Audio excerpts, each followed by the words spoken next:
अर्थव्यवस्था की केंद्रीय समस्याएं। अर्थव्यवस्था की केंद्रीय समस्याएं कौन कौन सी हैं? पहली समस्या है किन वस्तुओं और सेवाओं का उत्पादन किया जाए और कितनी मात्रा में।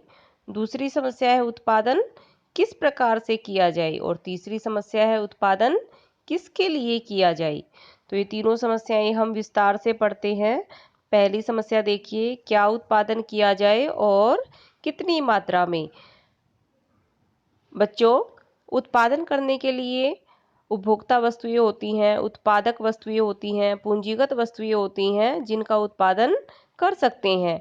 लेकिन उत्पादन करने के लिए हमारे पास साधन जो हैं जिनसे हम उत्पादन करते हैं वो दुर्लभ है और उनके वैकल्पिक प्रयोग होते हैं। वैकल्पिक प्रयोग होने के कारण हमारे पास चुनाव की समस्या उत्पन्न होती है। तो ये अर्थव्यवस्था की पहली और केंद्रीय हमारी मुख्य समस्या है। दूसरी समस्या है उत्पादन कैसे किया जाए। बच्चों, उत्पादन करने के लिए अधिकतर श्रम प्रधान और पूंजी प्रधान दो तरीके हैं जिनसे उत्पादन किया जा सकता है। तो ये यदि हमारे पास पूंजी अधिक मात्रा में है या मशीनें हैं या और पूंजीगत हमारे पास स्रोत है तो हमारे लिए पूंजी प्रधान टेक्नोलॉजी सही रहेगी।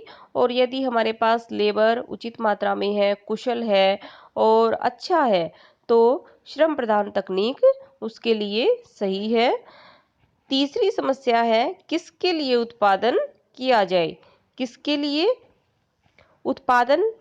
उपभोक्ताओं के लिए या उत्पादन करने के साधन भूमि, पूंजी, श्रम, उद्यम इन सभी में वितरण करने के लिए किया जा सकता है।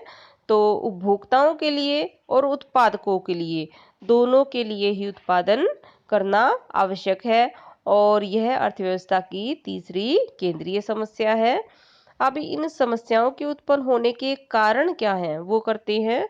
देखो, पहला इसका मुख्य कारण है असीमित आवश्यकताएं।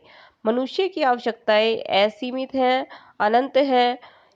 एक आवश्यकता मनुष्य अपनी संतुष्ट करता है और तुरंत ही दूसरी आवश्यकता उत्पन्न हो जाती है। तो असीमित आवश्यकताएं इन समस्याओं के उत्पन्न होने का मुख्य कारण है। दूसरी समस्या है सीमित साधन। संतुष्टि के, सेटिस्फेक्शन के साधन सीमित हैं, स्रोत सीमित हैं, इस कारण भी ये समस्याएं उत्पन्न होती है। तीसरा कारण है साधनों के वैकल्पिक प्रयोग। वैकल्पिक प्रयोग जैसे दूध है, दूध से हम मिठाइयाँ बना सकते हैं, दही, घी, लस्सी या बेचने के लिए भी उसका दूध का इस्तेमाल कर सकते हैं। तो उसमें चुनाव की समस्या, हमारे चॉइस करने की समस्या उत्पन्न होती है। ये इसके मुख्य कारण हैं केंद्रीय समस्याओं के। अब बच्चों, इसके बाद हम करते हैं एक और हमारे पास क्वेश्चन है अवसर लागत क्या होता है। तो अवसर लागत को हम एक उदाहरण के द्वारा समझेंगे। अवसर लागत, पहले उसकी परिभाषा करते हैं, अवसर लागत क्या होती है और फिर उसको एक एग्जाम्पल से करते हैं। बच्चों, अवसर लागत दूसरे सर्वश्रेष्ठ त्यागे गए विकल्प की लागत है। दूसरा जो सर्वश्रेष्ठ विकल्प है उसको त्यागने के पश्चात उसकी जो लागत है वो अवसर लागत कहलाएगी। अब इसको मान लो एक व्यक्ति है मोहन, जिसके पास नौकरी करने के 3 ऑप्शन है। पहला ऑप्शन है बैंक में नौकरी, जहां मोहन को 10,000 रुपए पर मंथ मिलता है। दूसरा ऑप्शन है एक स्कूल में नौकरी, जहां उसको 6,000 रुपए पर मंथ मिलता है। तीसरा ऑप्शन है एक दुकान पर नौकरी, जहां पर उसको 5,000 रुपए पर मंथ मिलता है। अब मोहन के पास 3 ऑप्शन है काम करने के लिए।